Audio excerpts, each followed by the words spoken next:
Permanent Mission of Ireland to the United Nations, Ambassador Geraldine Byrne-Nason.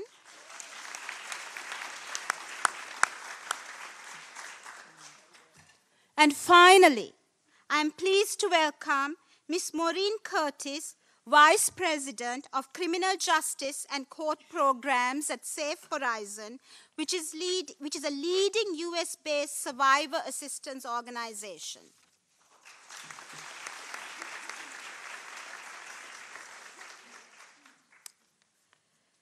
Thank you. So my first question is to Susan Herman. Can you please share some good practices in addressing violence against women and girls, and how you view the central role of female police officers in law enforcement in such efforts? Thank you, and good morning to everybody. It's quite an honor to speak at the United Nations. I just have to take 30 seconds to take this in.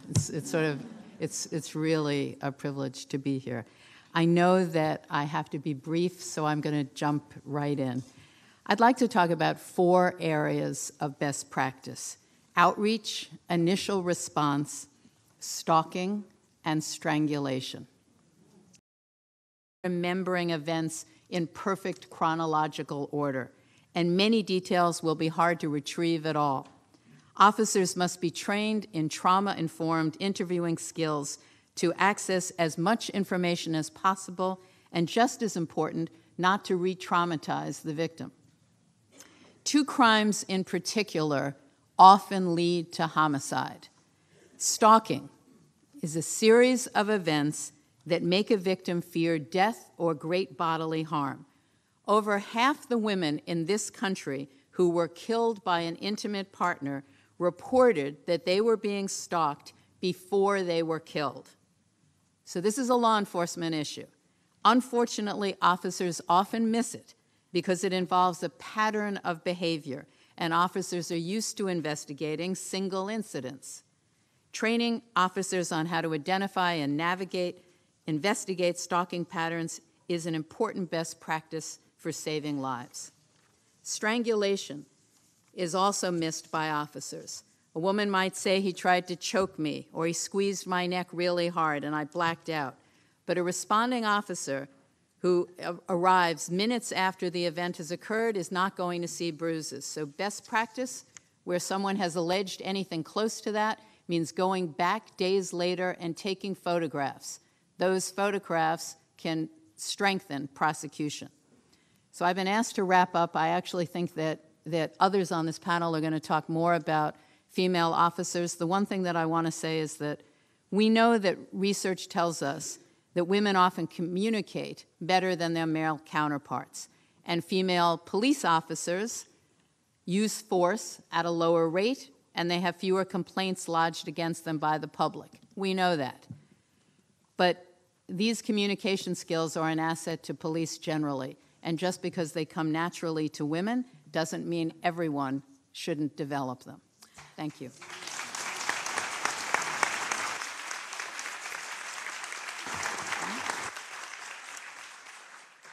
Thank you, Deputy Police Commissioner Susan Herman. And now we turn to Ambassador Rugbabiza. Ambassador, more than anyone else, you know the importance of increased participation of female police officers within law enforcement and how these women can enhance responses for women and girls who have experienced violence. Can you speak about some of those good practices so that we can get a sense of some of those insights and good practices from Rwanda? Thank you very much. Good morning to all.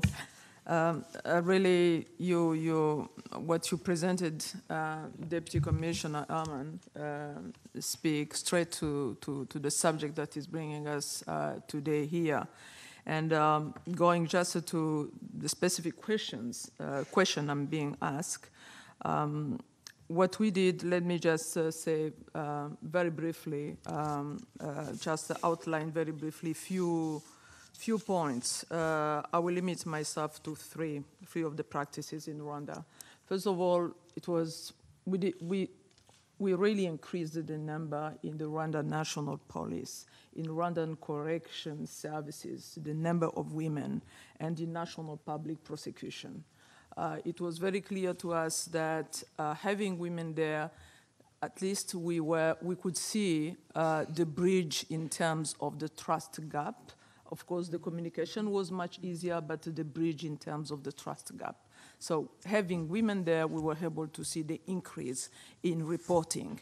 And clearly, as you have underlined already, and the reporting is one of the key issues we all have to really invest and try to make sure that we increase just the environment that will enable women to report cases of gender-based violence. A second point, a second strategy for us was really to ensure, again, that the survivors feel sufficiently comfortable to report critical information. And again, information was never comprehensive, was never complete, so there is a need to be patient and to really engage them several times, even while taking into account that, well, that of course increase the risk of re-traumatizing them. But a key element that we used in Rwanda was, and that brings me to my third point, is the active involvement of communities. Mm-hmm. We created what we called gender-based violence communities at sectors, not only districts. At the smallest level in the community, we created gender-based violence communities to really encourage proactive reporting, but also because we noticed that it's much easier for people who live in the same community. Mm-hmm. It's much easier to realize, to report cases that are happening really the next household, but also sometimes for those who are victims of violence within their own family, it's much easier to talk to the person next door. So we created these gender-based violence communities that are not only, that don't only comprise members of the community, but a few other officials as well that will come with the necessary expertise. So that is one of the practices that has helped, that really helped and worked well in our cases. In our case, third, a very important institution that we put in place, which we called in Rwanda Isange One-Stop Center. It was about bringing all the services under one roof. And the One-Stop Center model, it's a model that we developed in 2009. It provides holistic support to the victims of gender-based violence and child abuse. The comprehensive package comprises mainly medical treatment, medical legal support, psychology counseling, self-shelter. They stay there 24 hours. Self-shelter and basically being able to provide legal support and help proceed with the prosecution. So that's having Isange Stop Center. Isange in Kinyarwanda means basically, I mean, it's loose translation for refuge. Really, loose translation for refuge. I mean, where you can find, when you can refine yourself again. So those are some of the practices that have really that we have put in place. As of today, we started in 2009. We now have 45 Isange centers. Now you will ask the impact very quickly. The impact, really, the increased level of cooperation we have seen between the different players and stakeholders. So we can't overemphasize the partnership that you talk about and that USGs talk about. We can't overemphasize that. The increased level of cooperation and collaboration between the different providers. We also saw the increase in reporting, huge increase in reporting, more than 50% of increase in reporting of cases of gender-based violence. And of course, that we don't delude ourselves. We know that those cases were there before, but it's just simply that they are now being reported. Challenges, stigma, and the silence, the culture of silence remain a serious challenge. Up to today, it remains, and I think this applies not only to Rwanda, but everywhere. The stigma is still very much on the survivor. Almost nobody remembers in different communities who were the perpetrators. And the spotlight is never put on those who committed the crimes and how they should be held responsible and accountable. It is always, but the stigma is always carried by the survivors. So I think this is something that we all need to work together and make sure that in addition to the trauma, that the stigma, we really need to work all together and to break that culture of silence and the stigma. So I think I will limit myself here at this stage and during the course of the, if we have time for questions, then I'll be able to develop a little bit more. Thank you. Thank you, Ambassador. Your words?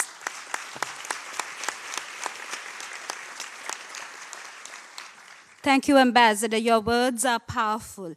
A refuge to re-find ourselves.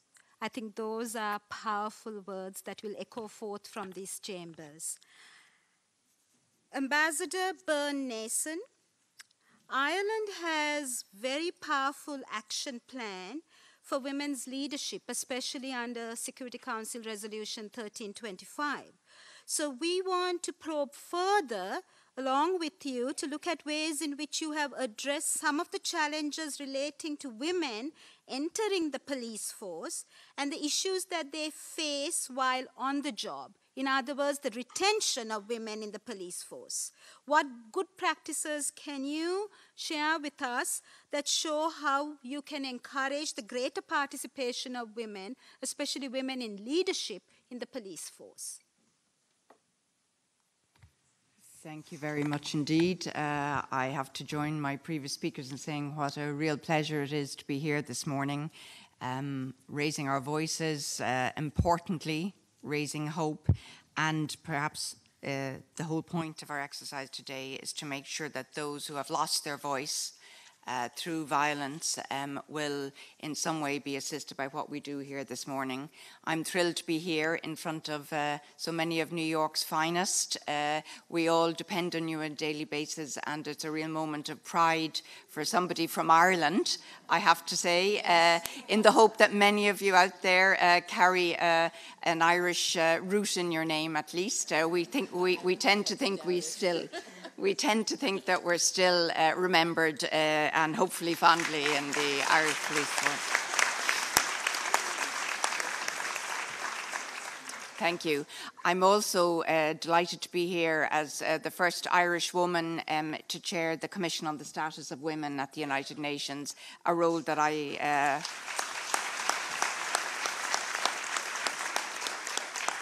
it's a role that I hold very dearly and proud, of course, to have the Director of UN Women with us, whom we'll hear from Zile in a while. One of the things that we believe in the Commission on the Status of Women is that we're dealing with the reality of women's lives. And I think from the first remarks that we heard this morning through to Susan's striking presentation of what the reality of what we're talking about today is, makes it all the more important that we don't leave this room today without remembering what we've heard, but by remembering that the orange signifies something, and it means that we're signed up basically for action. I wasn't aware until this weekend when I began to look at the background to Irish women in policing in what we call the Garda Síochána, the guardians of the peace in our Gaelic language in Ireland, that the first women were admitted to the Irish police force the year I was born, in 1959. They admitted at that point 12 women, 12 brave women who joined the organisation. Today we're striving still, but delighted to say that we're at 27% female officers, which is a considerable improvement, but of course the job is not done. Our own society is a society that has 50% non-men, if I use that term, women. And we also have a 14% of our society which is non-Irish born. So what we're doing in our recruitment campaigns now in Ireland is really to have a Garda Síochána, a police force that reflects our society. And that clearly means that we need to have more women and minority communities reflected in our Garda Síochána, and we've dedicated effort to that. Importantly, as you said, Madam Moderator, in the introduction, we also are looking at the leadership roles. It's not just a grassroots campaign, it's also about seeing that women are in decisive leadership roles in our police force. And I'm proud to say that in 2014, for the first time since the police force was established in 1922, we appointed a female Garda Commissioner, Noreen O'Sullivan, who led the organisation between 2014 and 2017. I'm even prouder in the presence of the Under-Secretary General, Peter Drennan, to say today that today is Miss Noreen O'Sullivan's first day on the staff of the United Nations here as the new Assistant Secretary General for Safety and Security. So you're making not just the wise but the right decisions here at the UN. So we certainly hope that some of Noreen O'Sullivan's extraordinary experience in the Irish Police Force will be helpful in the UN's own efforts here. I would also like to say that in Ireland we have a female chief of our police authority, our policing authority, that monitors all of the actions and that takes on board any questions that are sensitive within the day-to-day management of the police force. We have a female chief public prosecutor. We have a female chief solicitor. We've had a female justice minister, and also I want to say that the former police commissioner of Seattle and Boston has just finished, Kathleen O'Toole, an Irish name also, but she's just concluded work on the Commission on the Future of Policing in Ireland with very concrete recommendations for the day-to-day management of women in the police force. Some of those recommendations ranging from looking at how maternity leave is managed within the police force through to rostering and greater flexibility in work practices. They are the day-to-day issues that very often face women who are on the front line doing their job. I'm being told, shockingly, that I should wrap up, so I'll just go very, very quickly. You can say that the Blarney Stone has been responsible for my slow delivery of all of the good news. But, you know, frankly, we know, and I'll use that Blarney Stone as an excuse for one more minute, Madam Moderator, just to say that we know that we cannot just add women and stir and in a way hope that the policing will actually become more sensitive. So what we are doing directly is looking at how we can ensure that our male and female officers are engaging in the sensitive way that we heard earlier from the Deputy and the Chief Commissioner in actually dealing with male or female victims, and that they're actually trained to do this appropriately. The more women we have access to, the more female victims can actually ask to, of course, to deal directly with the woman. Irrespective of gender, we're looking at survivor-centred responses because of exactly what Valentine spoke about. We're empowering victims to report to the police. And in terms of identifying and protecting the victims of human trafficking, we have a dedicated unit that is looking at the hard part: the sexual crime, the online child exploitation, child protection, domestic abuse, and human trafficking. I know I've run out of time. I'll finish by saying that, of course, the whole point of our exercise today is to draw attention to the horror of the most vulnerable parts of our society. Very often, as Valentine said, the hidden pain that goes on, particularly in relation to domestic violence. We in Ireland are now mounting a very successful national awareness raising campaign. It's right across our TV, our cinema, our radios, and it begins and ends with the important question, which I'll leave you with this morning, is what would you do? Thank you, Madam Moderator.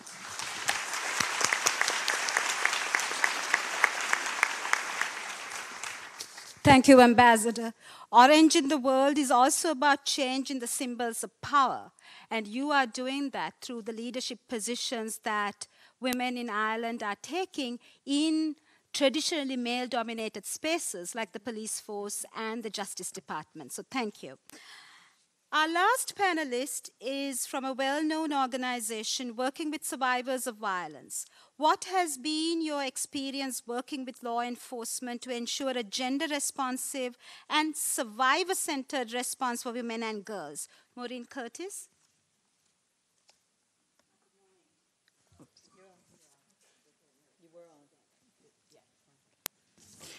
Good morning, everybody. As all my esteemed panelists have said, I'm honored to be here, and I must add that I'm a immigrant daughter of my parents who came from Ireland many years ago. So I want to tell you a little bit about my history working with the NYPD. I started my career over 30 years ago working with the NYPD as an advocate in a police precinct in the Bronx. I was only 5 at the time. And I just want to talk to you a little bit about, not so much about the changes, because lots and lots of changes have happened since that time, but what I think has led to those changes. The first is leadership. Leadership is key. When I started my career back in 1987, there were no such officers as domestic violence police officers unless they were in a precinct that had a Safe Horizon staff person. Back then we were known as victim services. Leadership is key. And it's key because it's important to, leaders that believe the positive role officers can have in ending violence against women. And what's really critical is modeling that behavior. A perfect example of that is recently in a meeting when we were talking about an initiative that had started, the leader in that meeting went back to his precinct and addressed his patrol officers at roll call. That's modeling what you want other officers to do, and that's critical. Leaders who hold themselves accountable and model accountability for police officers, that also is critical. And probably most importantly, leaders who can think outside the box. Violence against women, when we hear from victim survivors, is a very complicated issue. And we have to think outside the box when we are looking to help women and children. The law enforcement, the criminal justice system is seen as a protective factor in safety planning for women and girls. But what does it mean when that protective factor is not seen as a protective factor? And I think that having these conversations, talking about this, thinking outside the box is critical. The second thing is having meaningful, coordinated community response. I've participated in various meetings with law enforcement, with prosecutors, with community members, with organizations such as myself over the years, and I'm going to say that some of these meetings were not meaningful. It was basically talking to one another, talking at one another, but not really hearing one another. So how do you make that meaningful? And I think that the NYPD has really been proactive in making these conversations meaningful, ensuring that survivors' voices are in these meetings. And when these meetings happen, that there's equality in these meetings, that the survivor's voice is equal to the other voices in these meetings. And once again, this is also not very easy to do. Meaningful training. I think my colleagues here have talked about training, and training is important. And once again, it has to be meaningful. I've probably trained thousands of police officers and police supervisors in my career, and some of the best trainings were those that were co-led, where it's myself and my colleague, sergeant or commanding or lieutenant that's training the patrol officers, so that the voice that's in the room that I'm representing has buy-in because there is a colleague supervisor. As Deputy Commissioner Susan Herman mentioned, trauma-informed training. What does that mean for an investigator that's trained to get the facts about something, and now, because of the trauma that person has experienced, is maybe not telling the facts in linear form? And how can you understand that so that the person does not feel judged, does not feel blamed? Going past that one-day training. Training is critical, but what does it mean to go past that one-day training? How are we supporting the training once the boots hit the street? And how are we evaluating the behavior change that we want to see as a result of that training? How are we supporting that training in the day-to-day operation of whoever we're training? And probably most importantly, really thinking outside the box in terms of training. I've done lots of roll call trainings, and roll call trainings are short, brief trainings for patrol officers that sometimes are poo-pooed by others and saying, what's the point? You only have 3 minutes in front of the patrol officers. But these can be so powerful because in talking with them about the impact that some of the laws may have on victims can be extremely powerful. And then the last thing, sorry, I need to wrap up. My biggest challenge was, how do I get all this into 5 minutes? And the biggest, I have to say, and Deputy Commissioner Susan Herman mentioned this, is the Crime Victim Assistance Program. As I mentioned, I started out as an advocate in a police precinct over 30 years ago, and I've seen the difference that having advocates, this program is near and dear to my heart. To see this program go citywide and to include an advocate working with all victims of crime in the community with police officers tells the community that this matters to them, that they see the impact that having an advocate can have, and not just for that individual victim survivor, but for the modeling that happens in the precinct, the learning that happens between the officers and the advocate about each other's world, and that is so, so powerful. As I said, I've trained thousands of police officers. I have no doubt it's the individual conversations and the officers watching the advocates in action when they're working with victim survivors that has the most impact on officers' belief systems and behaviors. Thank you.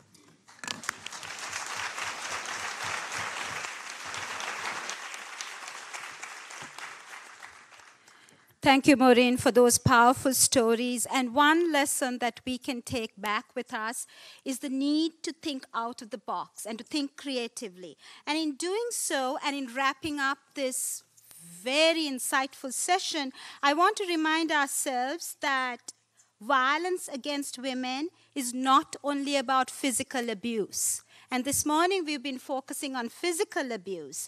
But Theresa May recently is introducing a new bill which looks at domestic abuse that includes economic abuse, verbal abuse, alongside other non-physical abuse. And I also want to remind ourselves, which many of our panelists did today, that law enforcement is not only about punishment, it is also about prevention.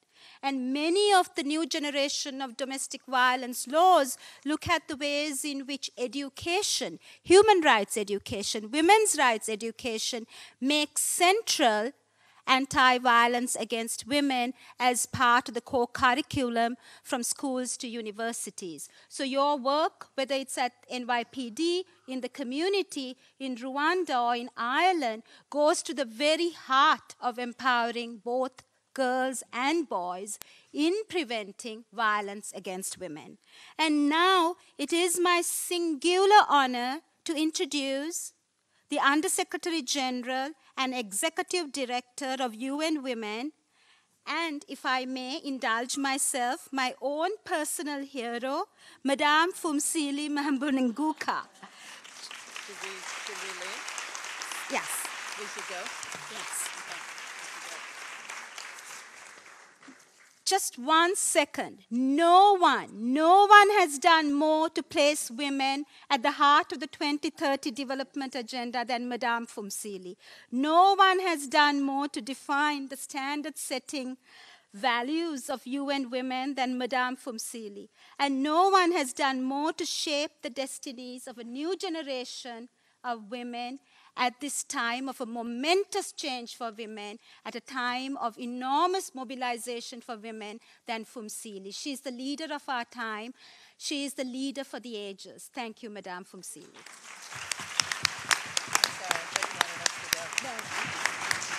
Thank you very much, Madam Program Director, for those very generous comments. I think it belongs to the women of the world, UN Women team, and many of you are in this room today. Thank you so much for those kind remarks.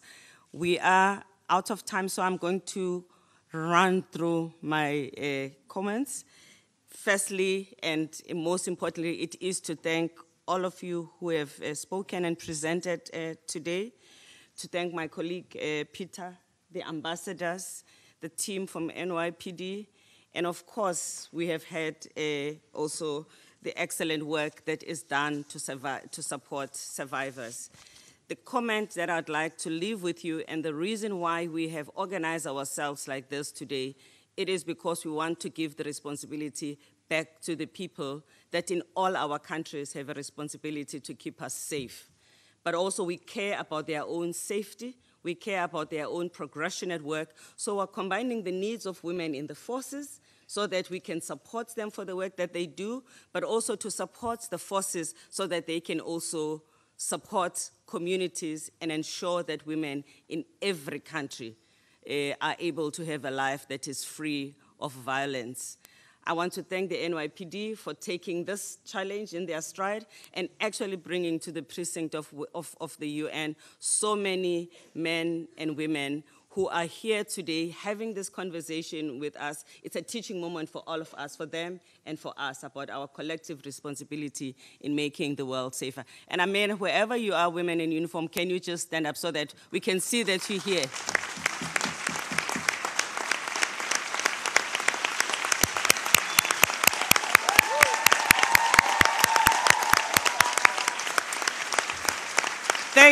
Thank you very much. Don't arrest us. We're good people here. And continue to do this work. And in every country, all over the world, we want to build these relationships so that the police are part of us and we're part of them. And together we're changing the world and make it safer for women and girls in every corner of the world. Thank you.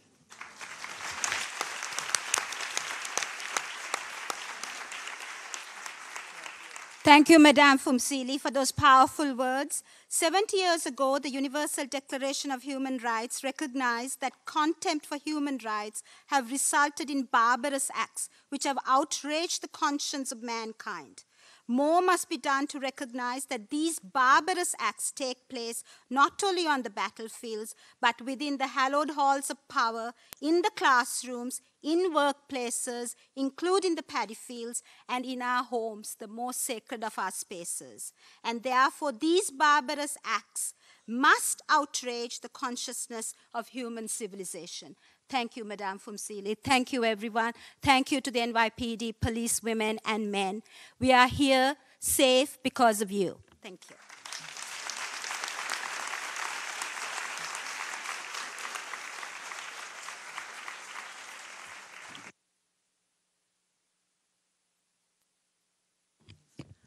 We are running just a little bit late, so we will change the seats and invite next panel and our next moderator, Mr. Richard Louis. Please join.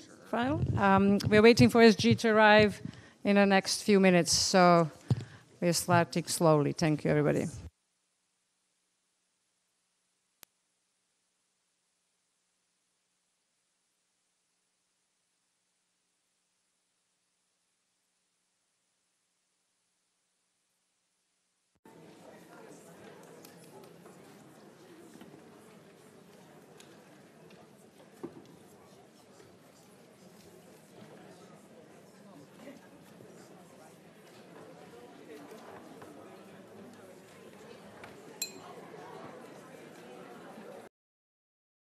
cultural change.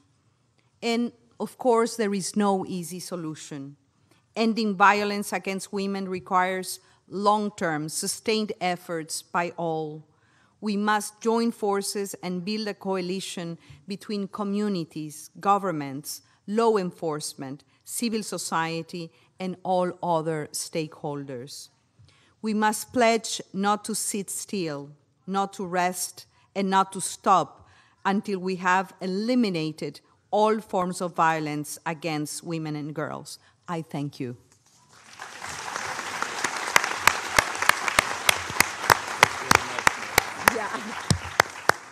Thank you, Madam President, and those points that you made about long-term solutions, accountability, and breaking the culture we cannot underline, bold, and italicize enough. Thank you for your opening remarks for the second session as we welcome in a good friend of all of ours, as none of you probably noticed, and that is the former Prime Minister of Portugal and the current Secretary General of the United Nations, Sir, Mr. Antonio Guterres. Mr. Secretary General, it's good to see you. Dear friends, Excellency, ladies and gentlemen, I'm very pleased to be with you to discuss this essential topic.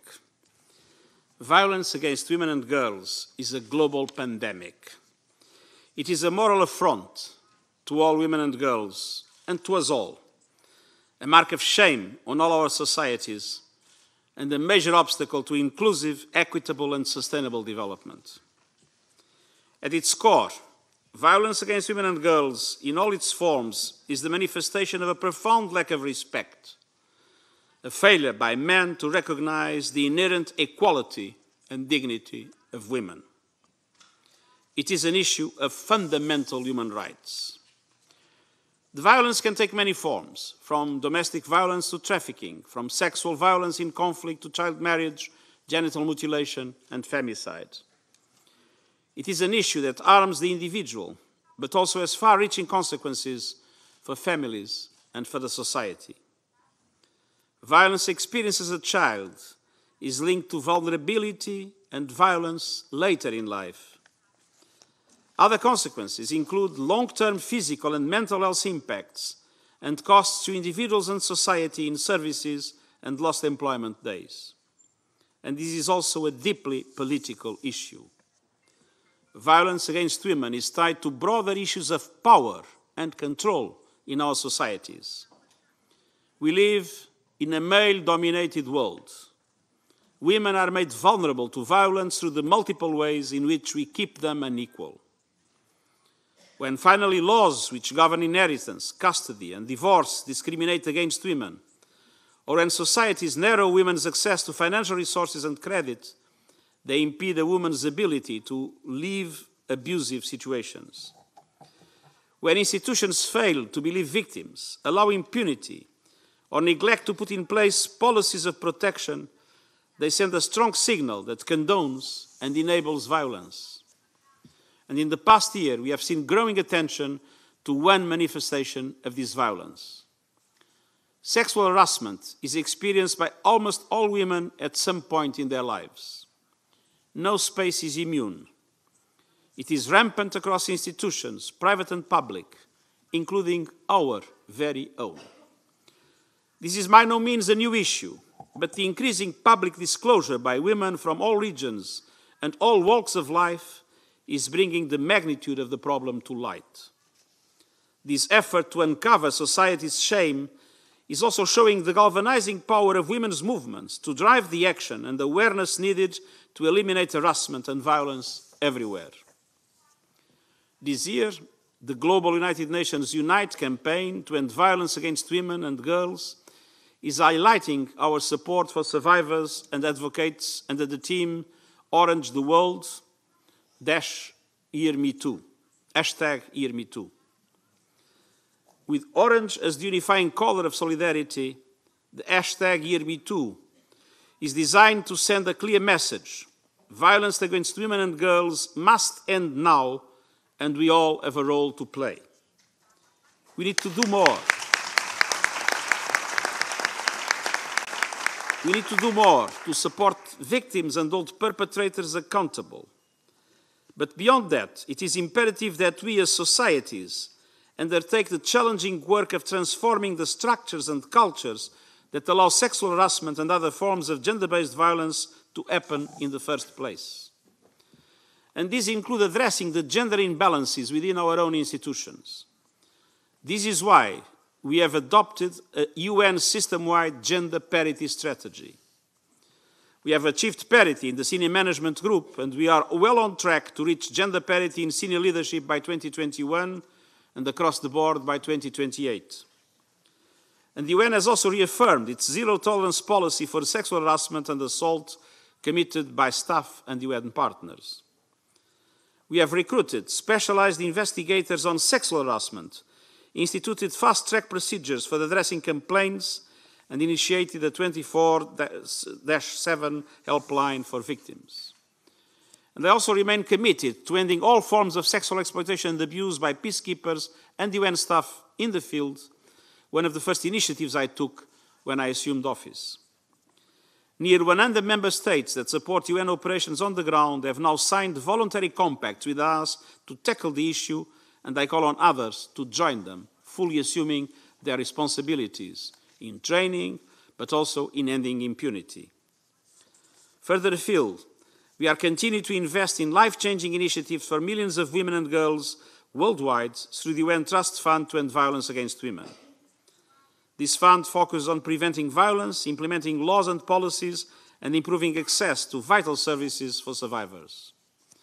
With more than 460 programs in 139 countries and territories over the past 2 decades, the UN Trust Fund is making a difference. In particular, it is investing in women's civil society organizations, one of the most important and effective investments we can make. The UN is also working to deliver on a comprehensive, multi-stakeholder, innovative initiative to end all forms of violence against women and girls by 2030, in line with the Sustainable Development Goals. The €500 million EU-UN Spotlight Initiative is an important step forward in this direction. As the largest ever single investment in eradicating violence against women and girls worldwide, this initial contribution will address the rights and needs of women and girls across 25 countries and 5 regions. It will empower survivors and advocates to share their stories and become agents of change in their homes, communities, and countries. A significant portion of the Spotlight's initial investment will also go to civil society actors, including those that are reaching people often neglected by traditional aid efforts. But even though this initial investment is significant, it is small given the scale of the need. It should be seen as seed funding for a global movement in which we must play a role. It is that global movement that we celebrate today as we look forward to the coming 16 days devoted to ending gender-based violence. Not until the half of our population represented by women and girls can live free of fear, violence, and everyday insecurity can we truly say we live in a fair and equal world. Thank you very much.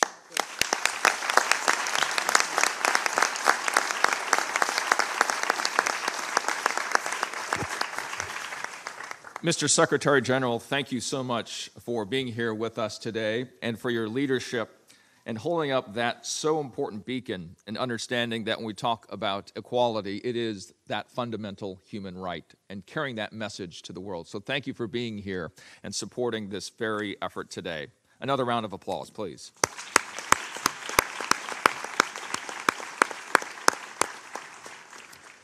Sitting next to the Secretary General is our next speaker, and you heard a little bit from her earlier this morning.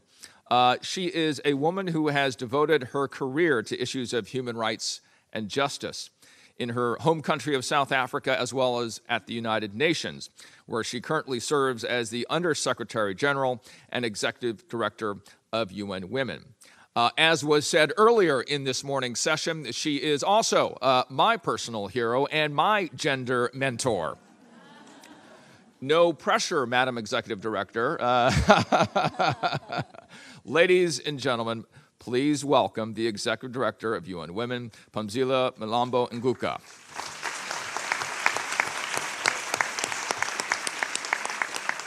Thank you very much, Richard, for those kind introductory words. Secretary General, Madam President of the General Assembly, fellow panelists, thank you so much for the words that we've received already from the Secretary General and Madam President, and of course the words that we're going to receive from the panelists.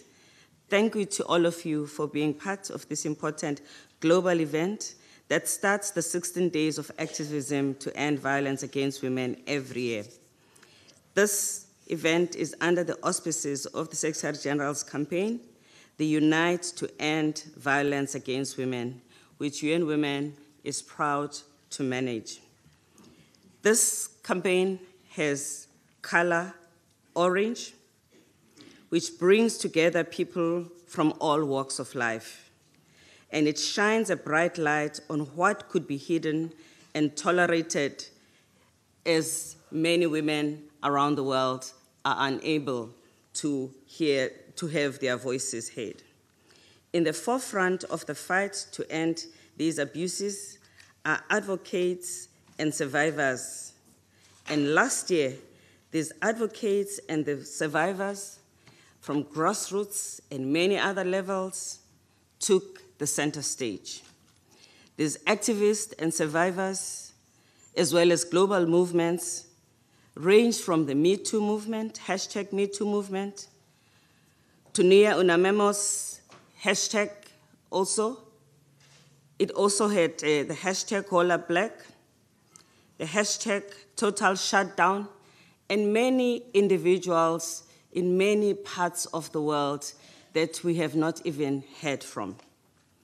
This is turning decades of difficult struggles to end impunity into tangible global sisterhood that is getting stronger and telling perpetrators that time is up. And even those who are in powerful positions, the hand of the law will be reaching out to them. But more importantly, it is about building partnerships and changing the culture in our society that makes these violations possible and tolerated. The world needs a comprehensive response to this problem, one that will enable us to get to the truth, one that will ensure that there's accountability, but more than anything else, that there's sustainable transformation so that women and girls can live in a world where they can expect not to experience violence.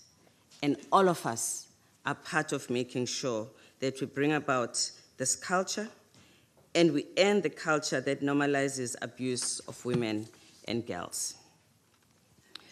Women and girls in many parts of the world also have their voices muzzled. This is why our theme for this year is hashtag Hear Me Too, because this is about women and girls we are yet to hear from and respond to. We are today together highlighting again the importance of ending the culture of silence, of victimization, and making sure that gender-based violence, whether it affects women and girls or men and boys, it is unacceptable to all of us. We have, as you heard this morning, partnered with NYPD as we highlight the role of law enforcement in this important work. We are making sure that these institutions are part and parcel of advancing the cause that will end gender-based violence and supporting the initiatives that they are already undertaking. A culture that changes from questioning the credibility of the victims to pursuing the accountability of the perpetrators within due process is possible. Here at the United Nations, we have undertaken a process to reinforce our own policies in order to make sure that as this important institution, we are fit for purpose. SG does not like a lot of attention to himself, but I do want to thank you for leading from the front and for making it possible for all of the UN system to seize this moment and take this work forward. Today, we will hear many people that will benefit from the work that we are doing here and the work that many of you are doing who are survivors and advocates. Today, we also heard from law enforcement about their own challenges and their own efforts of making sure that the men and women who enforce the law are also safe, that they are also encouraged and supporting in doing their work. Today, we have them here to join this conversation. And again, I'll ask you to stand so that we can see you and salute the SG.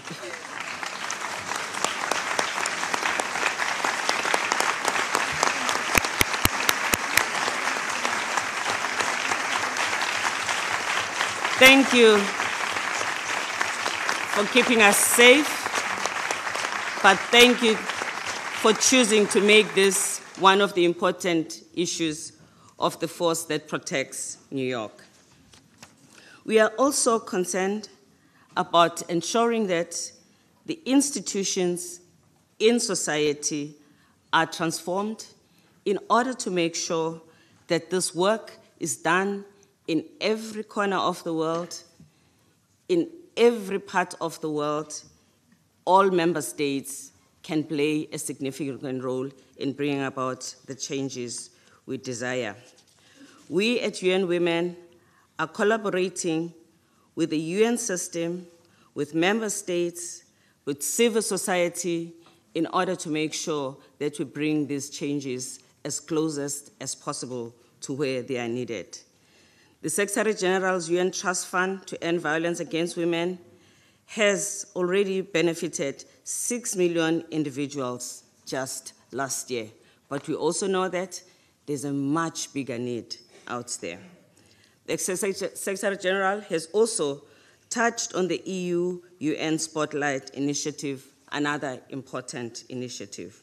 We also have our safe cities and safe public spaces that are in cities in Asia, in Africa, in Middle East, in Latin America and Caribbean, and New York is one of those member cities that are focused on making their cities safer for women.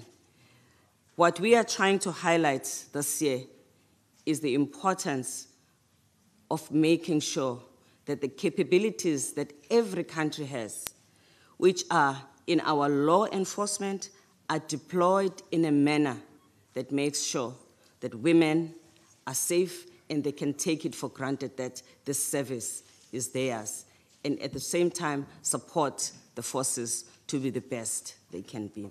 Thank you.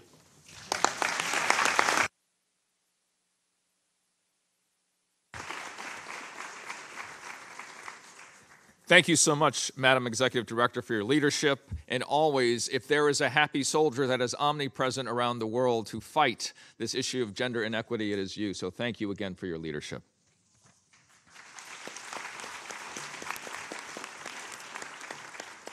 Now, I know as our women in blue have now stood twice, they represent to all of us around the world the very foot soldiers that are working to, again, eliminate gender inequality as well as to end violence against women. And as we look at that, there are at the forefront many groups and places in communities and countries that are at the forefront of delivering the change for quite some time. And to support their work for the past 22 years, the United Nations Trust Fund to End Violence Against Women has funded over 460 projects implemented primarily by civil society organizations. Now, one of these organizations, and the current grantee, is FUSA in Argentina. This organization works to address patterns of violence and discrimination against women with disabilities. So guess what? Our next speaker is an activist that has been working for a decade with FUSA and other organizations in Argentina for the rights of women with disabilities. And she is here today to tell us more about herself and her wonderful work. Ladies and gentlemen, please welcome Ms. Daniela Elizabeth Giuliano.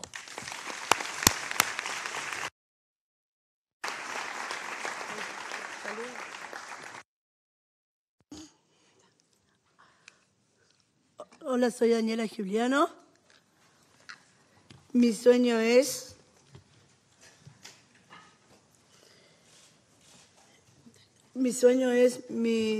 If we could open the microphone all the way at the end for the translator as well, that would be fantastic.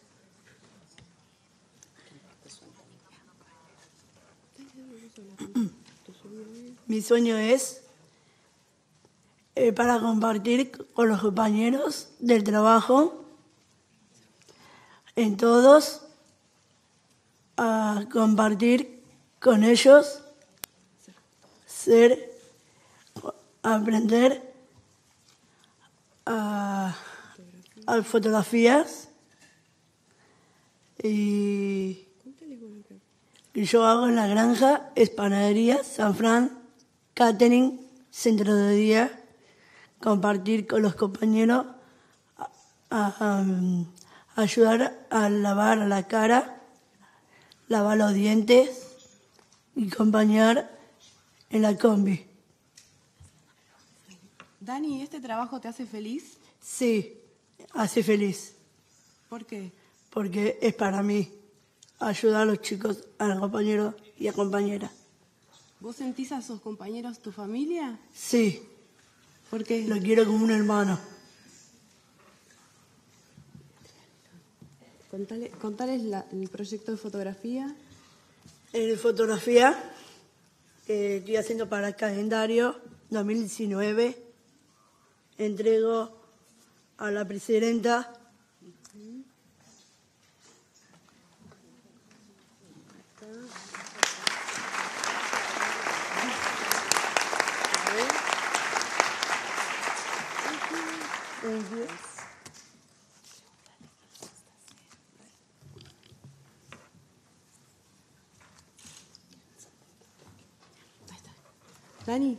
Dani, ¿nos contás qué te gusta hacer en la granja? Yo hago en la granja, trabajo en la panadería San Fran, catering, los eventos, y también le ayudo a auxiliar a los profesores a la mañana y la tarde. Y también estoy en cocina, hago catering, los eventos para los 15 y comunión. ¿Tenés algún sueño, Dani? Mi sueño... Déjalo. Mi sueño es conocer a Messi. También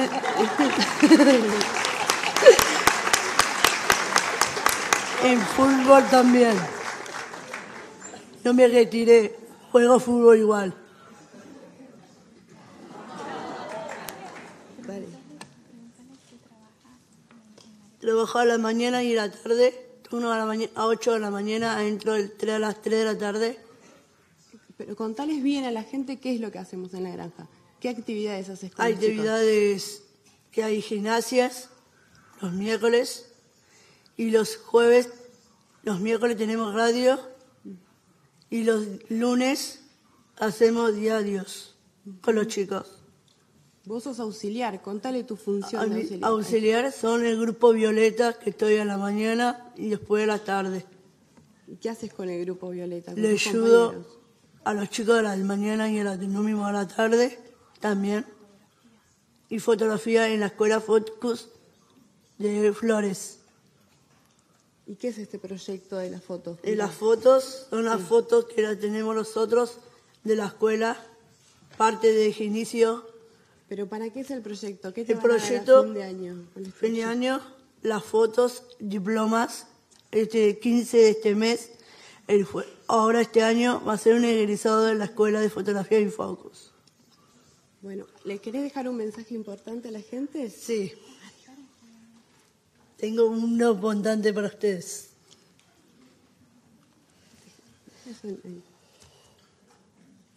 Apóyalo. Dale. Escúchame también. También. Yo tengo los mismos derechos. Gracias. ONU por enseñarme mis derechos.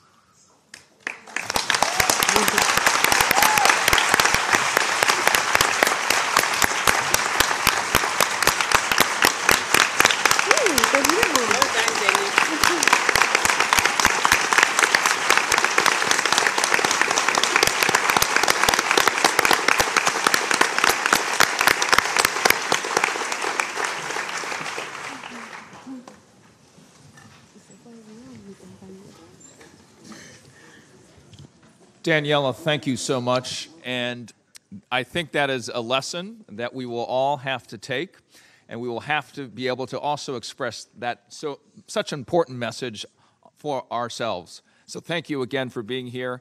I also can believe that you are a huge sports fan, because in the calendar, the first month, it is encourage and promote the participation of persons with disabilities in sporting activities. And yes, there's a footballer in January.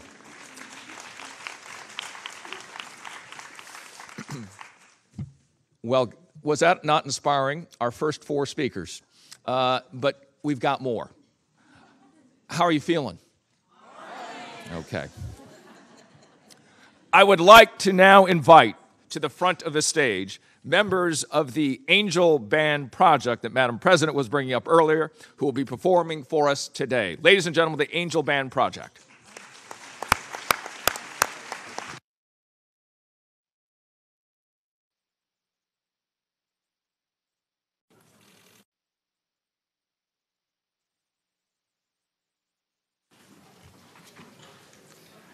Ladies and gentlemen, the Secretary General has a very busy schedule today. Thank you so much, Mr. Secretary General, for being here today.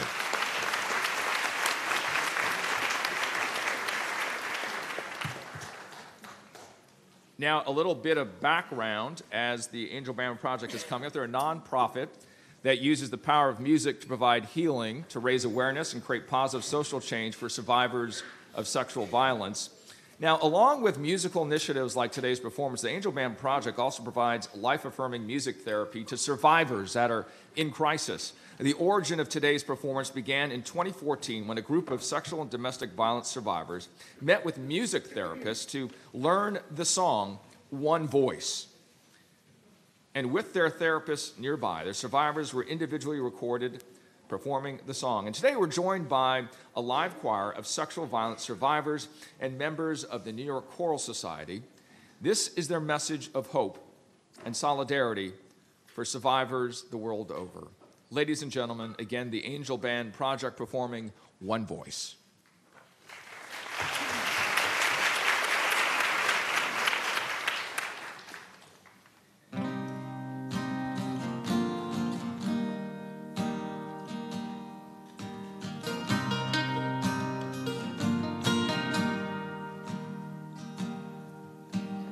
This is the sound of one voice,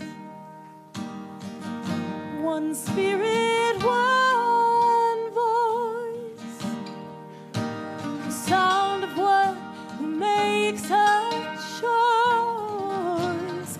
This is the sound of one voice. This is the sound of one voice.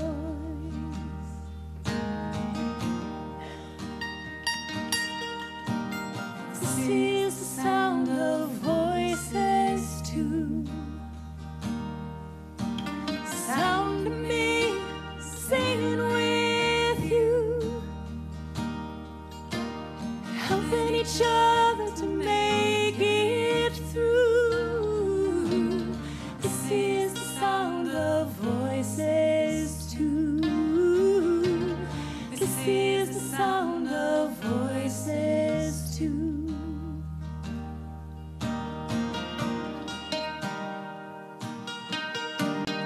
This is the sound of voices three, singing together.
thank you to the Angel Brand Project. I was sort of speechless there for a second, as I'm sure all of you felt that way too, as they were so brave.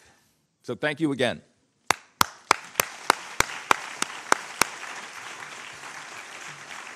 Well, ladies and gentlemen, that concludes the first part of this second part of the program. There's all sorts of fun stuff that we got here today to end violence against women. We're going to make this happen. I'd like to thank the President of the General Assembly, the UN Secretary General, Madam Executive Director of UN Women, still with us. Thank you, as well as Daniela Giuliano. Thank you so much for your very heartfelt story as you were communicating what FUSA in Argentina has done. So thank you all for that fantastic introduction as we make our way into this morning's panel. And I'd like to welcome up our panelists. Please come on up. As we move into the panel discussion, we have lots of seats here for you. To my left will be Sandra Beatriz Vasquez, Chief Executive Officer of FUSA Argentina. Next to her will be Ms. Gaitanya Misra, Executive Director of CREA India, as well as we will also have and I have the note here in front of me. We also have Asa Regner, Assistant Secretary General and Deputy Executive Director of UN Women. And then Anna Vasileva from Fight Like a Woman. That's a Fight Like a Woman collective from Macedonia. So thank you, all of four of you, for being here today. Each will begin with opening remarks. And I'll start with straight to my left. And if you can, Ms. Vasquez, please. Good morning. I will speak in Spanish. Agradezco la invitación y estamos muy felices y honradas de estar aquí. Destacamos especialmente la importancia que tiene para nuestras instituciones, FUSA, la cual yo dirijo, y REDI, de trabajar en conjunto con el Fondo Fiduciario en un proyecto enfocado en una población históricamente invisibilizada en las políticas públicas, no solo de la Argentina, sino de muchos países. Nuestro proyecto, DESEAR, que significa derechos sexuales en Argentina, con inclusión, no solo es un antecedente único en el país, es también de relevancia para toda la región. En el exigente y preciso proceso de elaboración de este proyecto, el objetivo compartido fue lograr la eliminación de la violencia hacia las niñas y mujeres, especialmente la violencia institucional que experimentan en el acceso a los servicios de salud las niñas y las mujeres con discapacidad.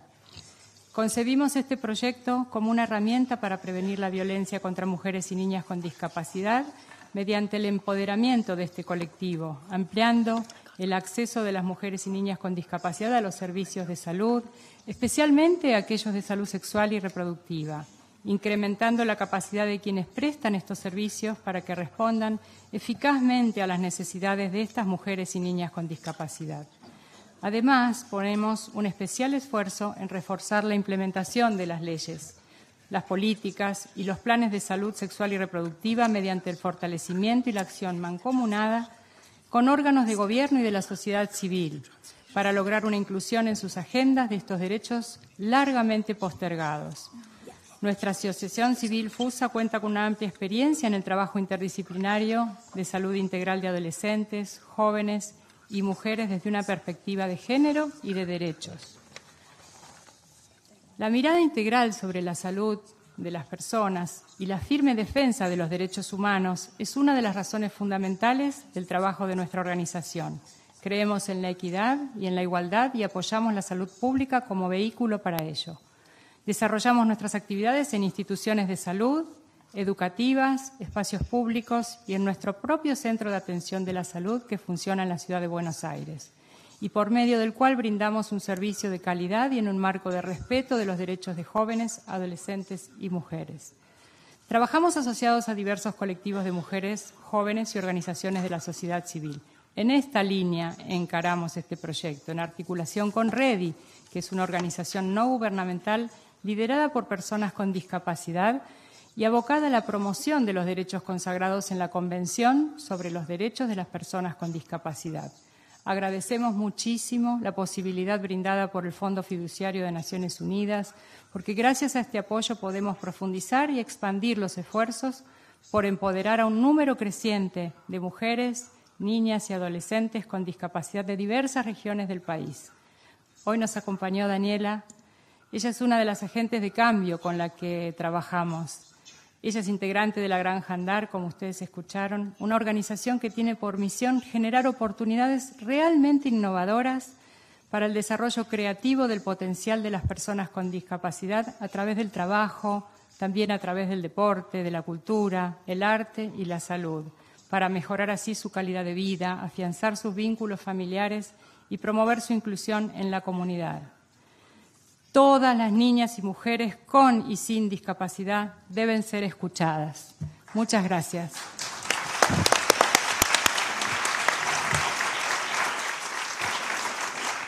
I'd like to move to Asa Regner, Madam Deputy Executive Director.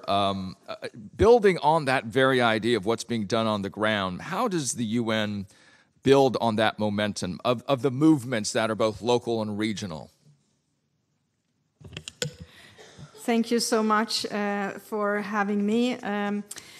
Actually, obviously this is an enormous issue for UN Women, and I know you have discussed that already in the first phase of this very nice event, and on different levels. I just now came from a discussion in something called the Deputies Committee, which prepares proposals for the Secretary General.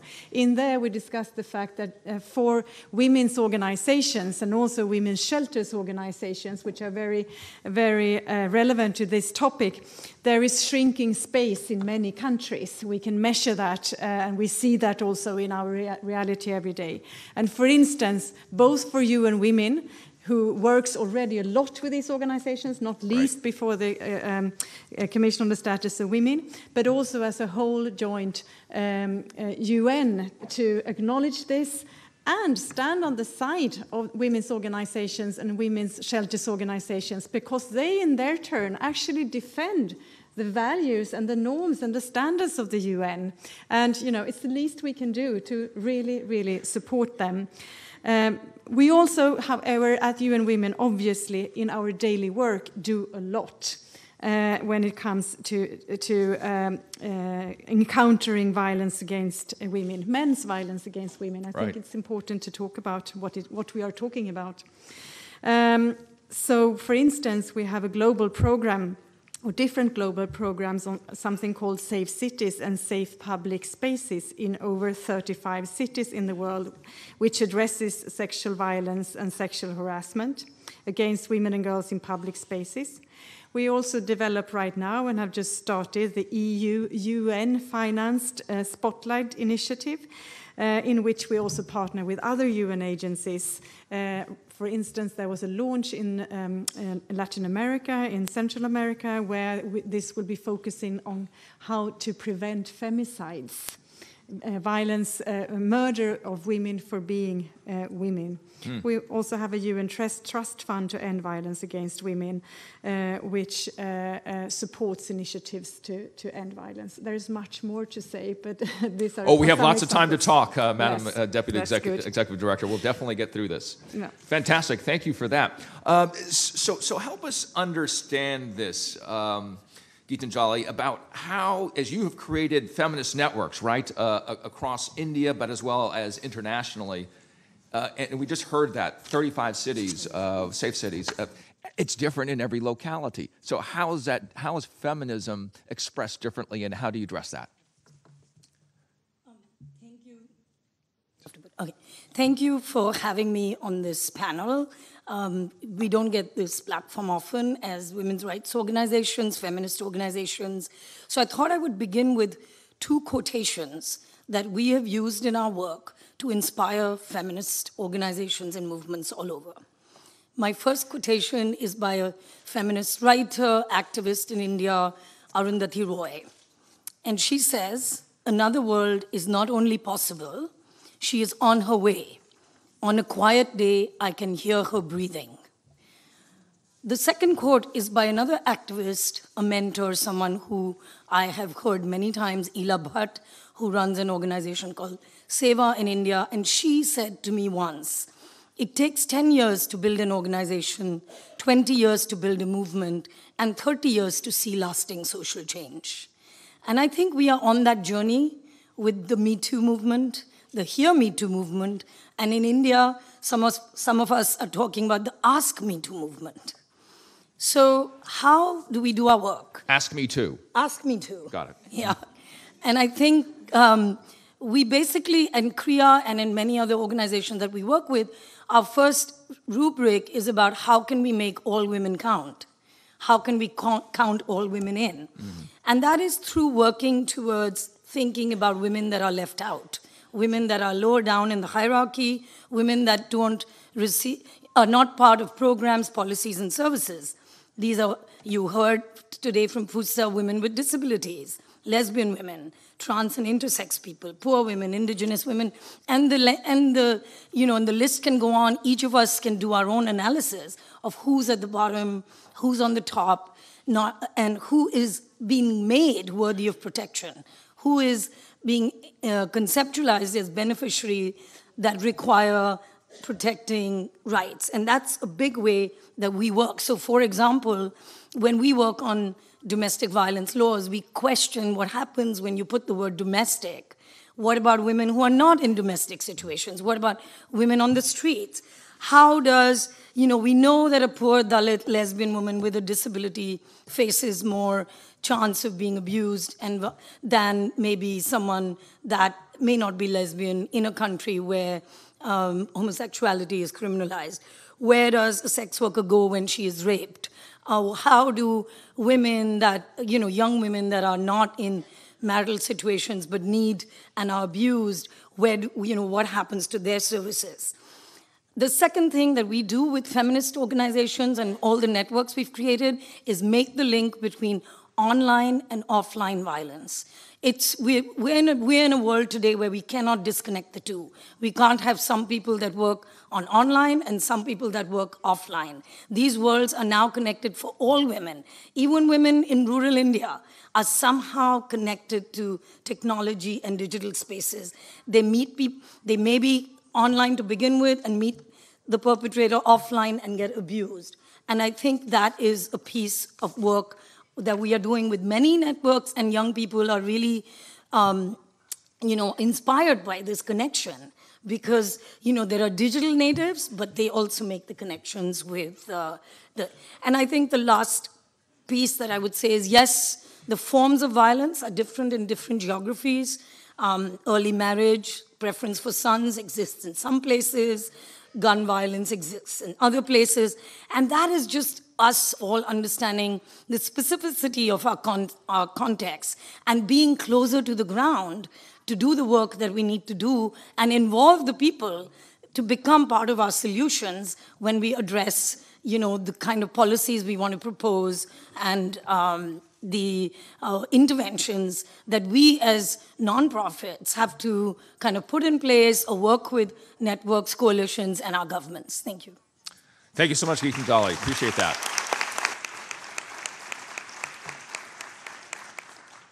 Now, Anna, you've done so much. You've started a number of women's movements in the former Yugoslav Republic of Macedonia. For you, what inspired you to do this? And what's been the impact of that which you have done? And what works? What are some of the best practices? Allow me first to express my gratitude for being here. I'm really thrilled and slightly overwhelmed. But I really think that it is amazing, and I'd really like to thank all these amazing feminists and advocates for women's rights, that they've invited someone who is not a member of a formal organization, who is a grassroots activist. And I'd